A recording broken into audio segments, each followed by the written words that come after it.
Karen sat down heavily in the nearest chair. Through the window, she could see the spot where the abandoned pool used to be. Clean, safe, no longer a hazard to neighborhood children. Exactly what she'd wanted. She whispered, her voice cracking. I just wanted things to be perfect. I wanted our neighborhood to be the best it could be. It is pretty great, said Dave Rodriguez, surprising everyone. Maybe not perfect, but great. And a lot of that is because of the work you've done. Karen looked up at him. But you hate me. You all hate me. We don't hate you, Mrs. Patterson said. We're just tired, Karen. We're tired of walking on eggshells. We're tired of being afraid to plant flowers or hang decorations or have birthday parties. Karen stared down at her binder. Months of complaints, violations, procedural challenges. When had she become the person everyone was afraid of? What do you want me to do? She asked quietly. Margie smiled, the first genuine smile Karen had seen from her in months. We want you to stay on the board, but maybe dial it back. Trust us to be good neighbors without constant surveillance. Karen nodded slowly. And the pool cleanup? Perfect execution. Exactly the kind of thing we need the HOA to handle. As the meeting dispersed, neighbors began approaching Karen, not to argue or complain, but to shake hands, offer cautious smiles, express hope for a fresh start. Gary put his arm around her shoulders as they walked home. I'm proud of you, he said. Karen looked back at the community center, then at the clean space where the pool had been. Maybe perfection wasn't about rigid rules and constant vigilance. Maybe it was about people working together, even when they didn't always agree. But as they reached their house, Karen noticed that the Hendricks mailbox was definitely 2 inches closer to the street than regulation allowed. She opened her mouth to mention it, then caught Gary's warning look and closed it again. Some battles, she was learning, weren't worth fighting. Or were they? The regulation clearly stated. Karen shook her head and went inside, leaving the mailbox violation undocumented for the first time in 4 years. It felt strange. Liberating, but strange. She'd take it one day at a time. The community center had never been so packed. Karen counted 43 neighbors, their faces a sea of barely contained frustration and exhaustion. Even old Mr. Hendricks from the corner house had wheeled himself over, and he hadn't attended an HOA meeting since 2019. This is highly irregular, Karen announced, clutching her evidence binder like a shield. Board meetings are supposed to be open to residents, but this looks more like a lynch mob. Sit down, Karen, Margie said firmly. We're not here as the board tonight. We're here as your neighbors. Dave Rodriguez stood up, holding a printed copy of Karen's manifesto email. Karen, this has gone too far. You accused half of us of criminal activity because we cleaned up a health hazard. I accused you of nilking.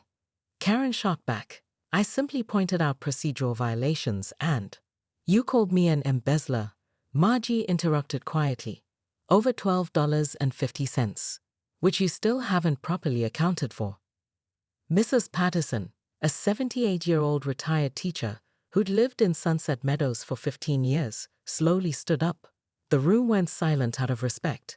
Karen, dear, she said in the voice that had once commanded unruly third graders, do you remember why you joined the HOA board?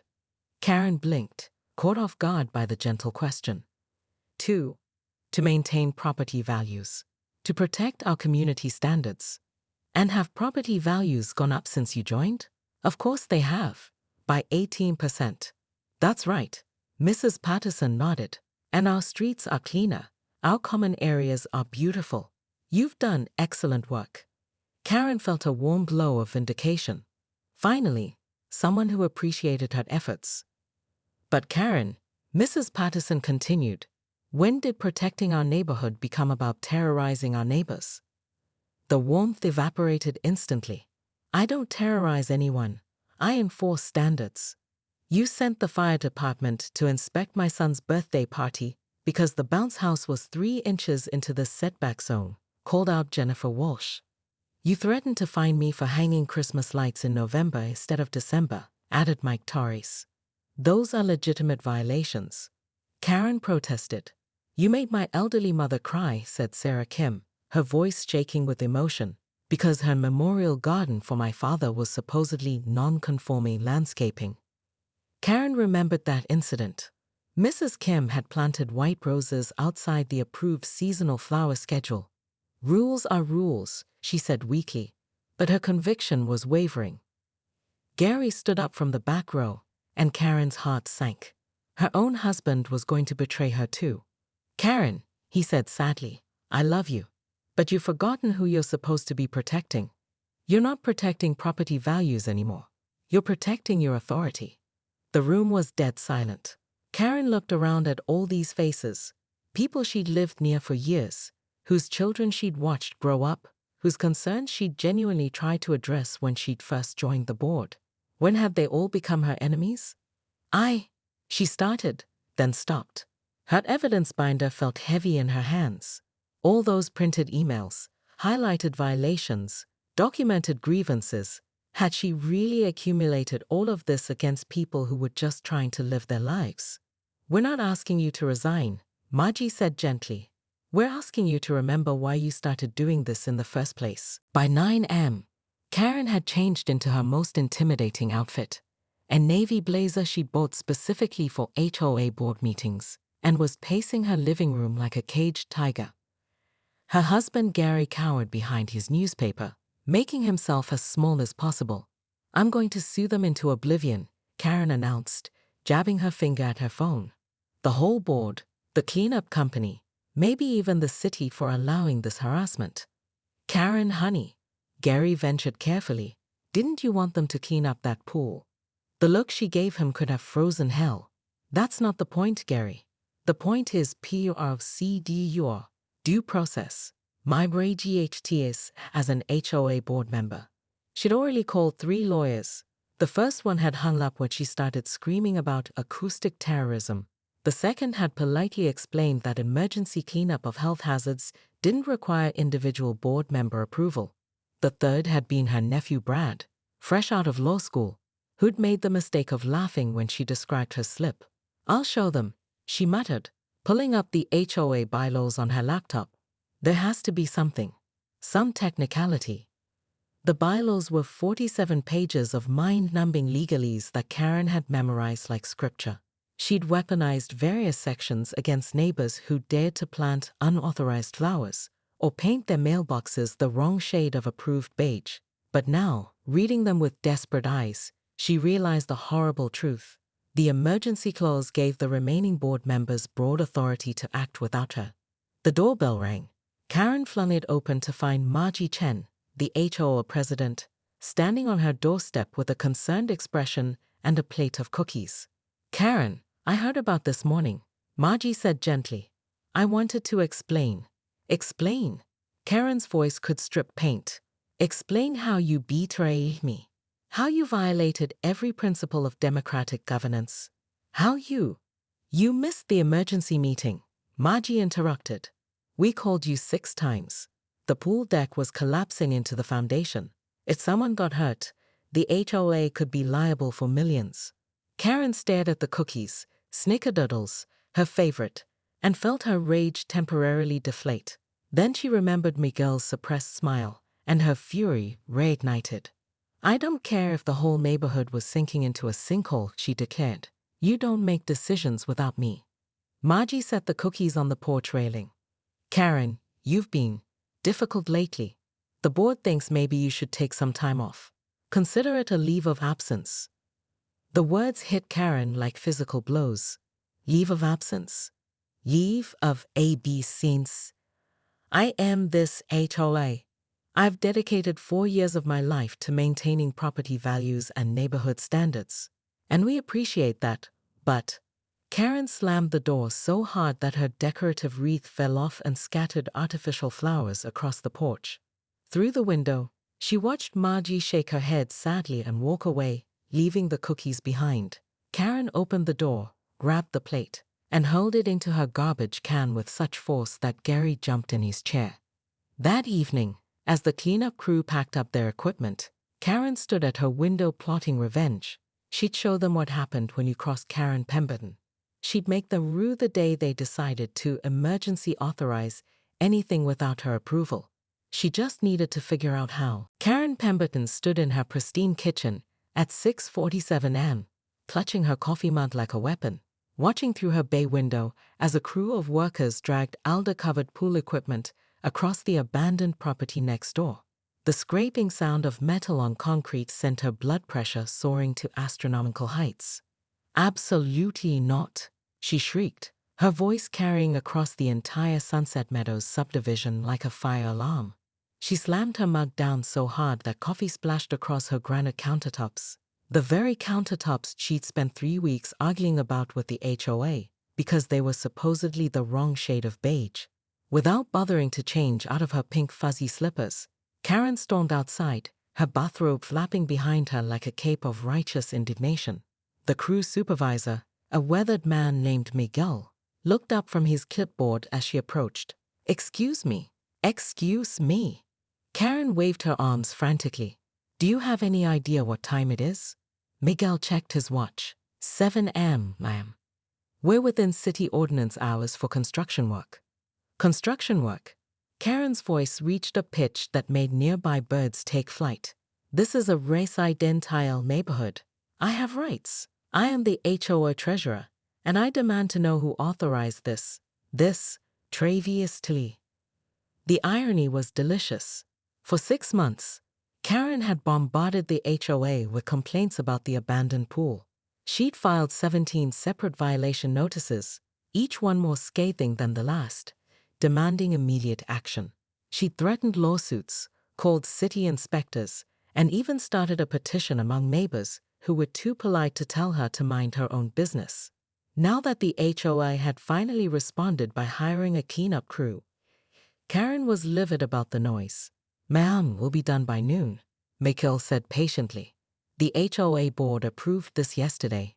We're just cleaning up the hazardous materials and filling in the pool." "Yesterday?" Karen's eyes bulged. "I wasn't consulted. I'm on the board." Mikhail pulled out a crumpled work order. "Says here the board voted 4-1 to proceed with emergency cleanup. 1 abstention due to," he squinted at the paper, "conflict of interest." Karen snatched the paper, scanning it frantically. There it was, in black and white. Emergency motion passed. Her own name listed as abstaining due to proximity to property. She'd missed the emergency meeting because she'd been at her weekly massage appointment. "This is fraud," she declared, though she had no idea what law was supposedly being broken. "I'm calling my lawyer." As she spun around to march back to her house, her slipper caught on a loose sprinkler head. She went down hard, landing spread eagle on her perfectly manicured lawn, her bathrobe riding up to reveal her Wednesday-themed underwear. The entire cleanup crew pretended not to notice, but Karen caught Miguel suppressing a smile.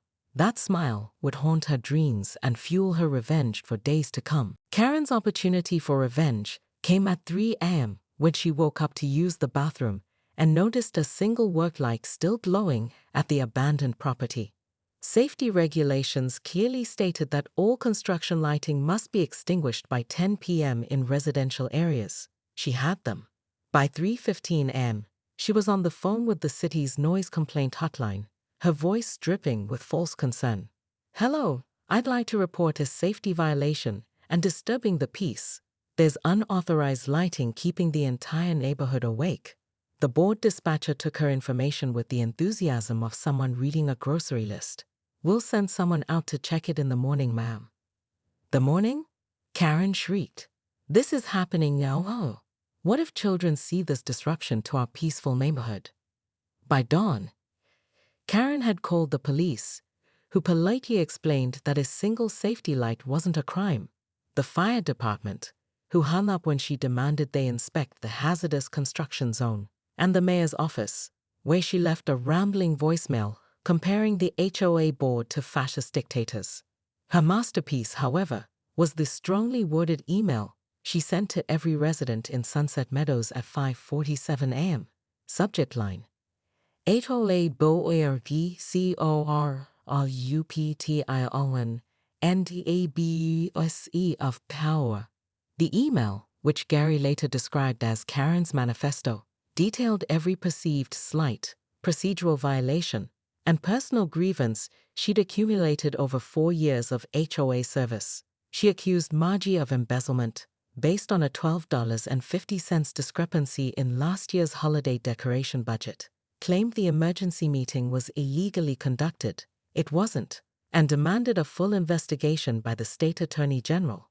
The responses started trickling in around 8 a.m. "Karen, please stop sending emails," wrote Mrs. Patterson from 3 houses down. "Unsubscribe" came from the Johnsons. But the one that made Karen's blood boil came from Dave Rodriguez, the neighbor who'd been fighting her for 2 years over his unapproved rose bushes. "Maybe if you spent less time complaining and more time helping, people wouldn't need to make decisions without you." Karen's hands shook as she typed her response. "I have AHLPD this neighborhood more than AL of you tuum blainki. When property values plummet because of your apathy, don't come crying to me."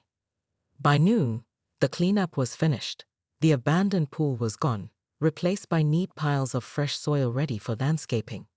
The eyesore that had haunted the neighborhood for months had been transformed into a clean slate. Karen stared at the transformed property from her window, feeling oddly deflated. She'd won.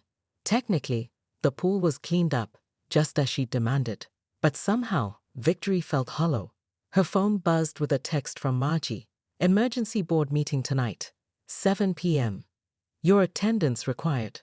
Karen smiled grimly. They wanted to fire her, probably. Remove her from the board she'd built into the most efficient property value protecting machine in the county. They thought they could just cast her aside after everything she'd done for them. They had no idea who they were dealing with. She spent the afternoon preparing her defense, printing emails, highlighting bylaws, and rehearsing the speech that would expose their hypocrisy and corruption. By evening, she had a 3-ring binder full of evidence and a righteous fury that could power a small city. As she walked to the community center that night, Karen felt like a warrior going into battle. She would show them exactly why they needed her, why the HOA would crumble without her vigilant protection. What she didn't expect was to find every single neighbor in the subdivision sitting in the community center, all of them staring at her with expressions ranging from exhaustion to outright hostility. Margie stood at the podium with a stack of papers that Karen realized with growing dread were printouts of her manifesto email. "Karen," Margie said quietly, "we need to talk."